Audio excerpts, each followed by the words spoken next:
السلام علیکم ناظرین، چینل پر آپ کو خوش آمدید کہتے ہیں۔ حضرت بہلول اور ایک لڑکے کا واقعہ۔ ناظرین، ویڈیو کو شروع کرنے سے پہلے آپ ہمارے چینل کو سبسکرائب کر دیں اور بیل آئیکن پریس کرنا مت بھولیے گا تاکہ آنے والی ہر نیو ایپیسوڈ آپ کو بروقت ملتی رہے۔ حضرت بہلول فرماتے ہیں کہ میں ایک مرتبہ بصرہ کی ایک سڑک پر جا رہا تھا۔ راستے میں چند لڑکے اخروٹ اور بادام سے کھیل رہے تھے اور ایک لڑکا ان کے قریب کھڑا رو رہا تھا۔ مجھے خیال ہوا کہ اس لڑکے کے پاس بادام اور اخروٹ نہیں ہیں، ان کی وجہ سے رو رہا ہے۔ میں نے اس کو کہا، بیٹا تجھے میں اخروٹ اور بادام خرید دوں گا، تو بھی ان سے کھیلنا۔ اس نے میری طرف نگاہ اٹھا کر کہا، ارے بے وقوف، کیا ہم کھیل کے واسطے پیدا ہوئے ہیں؟ میں نے پوچھا، پھر کس کام کے واسطے؟ کہنے لگا، علم حاصل کرنے کے واسطے اور عبادت کرنے کے واسطے۔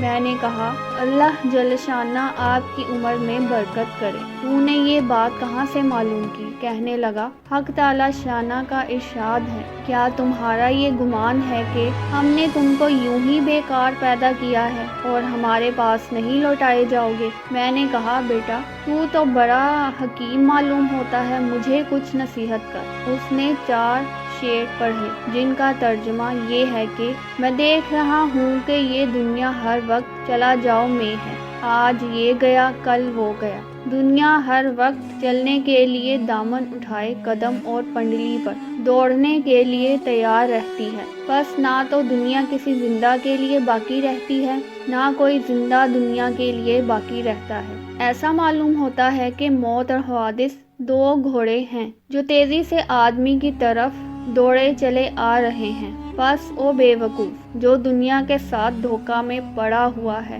ذرا غور کر اور دنیا سے اپنے لیے کوئی آخرت میں کام آنے والی اعتماد کی چیز لے لے۔ یہ شعر پڑھ کر اس لڑکے نے آسمان کی طرف منہ کیا اور دونوں ہاتھ اٹھائے اور آنسو کی لڑی اس کے رخساروں پر جاری تھی، اور یہ 2 شعر پڑھے جن کا ترجمہ یہ ہے، اے وہ پاک ذات کہ اسی کی طرف عاجزی کی جاتی ہے اور اسی پر اعتماد کیا جاتا ہے۔ اے وہ پاک ذات کہ جب اس سے کوئی امید باندھ لے تو وہ نامراد نہیں ہو سکتا، اس کی امید ضرور پوری ہوتی ہے۔ یہ شعر پڑھ کر وہ بے ہوش ہو کر گر گیا۔ میں نے جلدی سے اس کا سر اٹھا کر اپنی گود میں رکھ لیا اور اپنی آستین سے اس کے منہ پر جو مٹی وغیرہ لگ گئی تھی پونچھنے لگا۔ جب اس کو ہوش آیا تو میں نے کہا، ابھی سے تمہیں اتنا خوف کیوں ہو گیا؟ ابھی تو تم بچے ہو، ابھی تمہارے نامہ اعمال میں کوئی گناہ بھی نہ لکھا جائے گا۔ کہنے لگا، بہلول ہٹ جاؤ۔ میں نے اپنی والدہ کو ہمیشہ دیکھا، جب وہ آگ جلانا شروع کرتی ہے تو پہلے چھوٹی چھوٹی لکڑیاں ہی چولہے میں رکھتی ہیں، اس کے بعد بڑی لکڑیاں رکھتی ہیں۔ مجھے یہ ڈر ہے کہ کہیں جہنم کی آگ میں چھوٹی لکڑیوں کی جگہ میں نہ رکھ دیا جاؤں۔ میں نے کہا، صاحبزادے بڑے حکیم معلوم ہوتے ہو، مجھے کوئی مختصر سی نصیحت کرو۔ اس نے اس پر 14 شعر پڑھے جن کا ترجمہ یہ ہے، میں غفلت میں پڑا رہا اور موت کو ہانکنے والا میرے پیچھے پیچھے موت کو ہانکے چلا آ رہا ہے۔ اگر میں آج نہ گیا تو کل ضرور چلا جاؤں گا۔ میں نے اپنے بدن کو اچھے اور نرم لباس سے آراستہ کیا، حالانکہ میرے بدن کے لیے قبر میں جا کر گلنے اور سڑنے کے علاوہ چارہ کار نہیں۔ وہ منظر اس وقت گویا میرے سامنے ہے جبکہ میں قبر میں بوسیدہ پڑا ہوا ہوں گا۔ میرے اوپر مٹی کا ڈھیر ہوگا اور نیچے قبر کا گڑھا ہوگا، اور میرا یہ حسن و جمال سارا کا سارا جاتا رہے گا اور بالکل مٹ جائے گا، حتیٰ کہ میری ہڈیوں پر نہ گوشت رہے گا نہ کھال رہے گی۔ میں دیکھ رہا ہوں کہ عمر تو ختم ہوتی جا رہی ہے اور آرزوئیں ہیں کہ پوری نہیں ہوتی، اور بڑا طویل سفر سامنے ہے اور توشہ ذرا سا بھی ساتھ نہیں، اور میں نے کھلم کھلا گناہوں کے ساتھ اپنے نگہبان اور محافظ کا مقابلہ کیا اور بڑی بری حرکتیں کی ہیں جو اب واپس بھی نہیں ہو سکتی، یعنی گناہ کر چکا ہوں وہ بغیر کیا نہیں ہو سکتا، اور میں نے لوگوں سے چھپانے کے لیے پردے ڈالے کہ میرا عیب کسی پر ظاہر نہ ہو، لیکن میرے جتنے مخفی گناہ ہیں وہ کل کو اس مالک کے سامنے ظاہر ہوں گے، اس کی پیشی میں پیش ہوں گے۔ اس میں شک نہیں کہ مجھے اس کا خوف ضرور تھا، لیکن میں اس کے غایت حلم پر بھروسہ کرتا رہا، جس کی وجہ سے جرأت ہوتی رہی، اور اس پر اعتماد کرتا رہا کہ وہ بڑا غفور ہے، اس کے سوا کون معافی دے سکتا ہے۔ بے شک تمام تعریفیں اسی پاک ذات کے لیے ہیں۔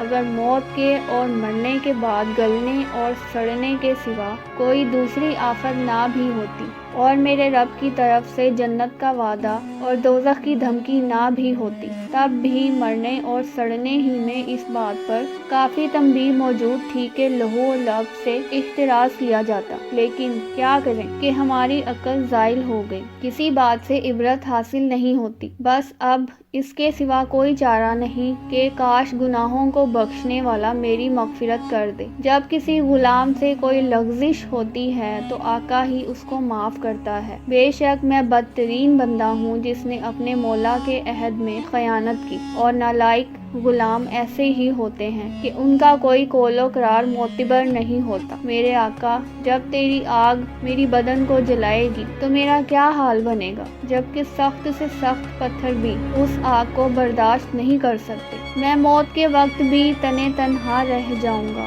قبر میں بھی اکیلا ہی جاؤں گا، قبر سے بھی اکیلا ہی اٹھوں گا، کسی جگہ بھی میرا کوئی معین و مددگار نہ ہوگا۔ بس ہے وہ پاک ذات جو خود اکیلی ہے، وحدہ لا شریک لاہو ہے، ایسے شخص پر رحم کر جو بالکل تنے تنہا رہ گیا۔ بہلول کہتے ہیں کہ اس کے یہ اشعار سن کر مجھ پر ایسا اثر ہوا کہ میں غش کھا کر گر گیا۔ بڑی دیر بعد جب مجھے ہوش آیا تو وہ لڑکا جا چکا تھا۔ میں نے ان بچوں سے دریافت کیا کہ یہ بچہ کون تھا؟ وہ کہنے لگے، تو اس کو نہیں جانتا؟ یہ حضرت حسین رضی اللہ تعالیٰ عنہ کی اولاد میں ہے۔ میں نے کہا، مجھے خود ہی حیرت ہو رہی تھی کہ یہ پھل کس درخت کا ہے، واقعی یہ پھل اسی درخت کا ہو سکتا تھا۔ حق تعالیٰ شانہ ہمیں اس خاندان کی برکتوں سے منتفی فرمائے، آمین۔ باحوالہ فضائل صدقات حاصل۔ بے شک اس واقعے کی ایک ایک نصیحت میرے اور آپ کے لیے مشعل راہ ہے، چنانچہ ان قیمتی نصیحتوں کو ہمیں اپنی زندگی کا حصہ بنا لینا چاہیے۔ اللہ تعالی ہم سب کو عمل کرنے کی توفیق عطا فرمائے، آمین یا رب العالمین۔ ویڈیو کو لائک کریں اور چینل کو سبسکرائب کریں اور بیل آئیکن کو پریس کر دیں۔ شکریہ۔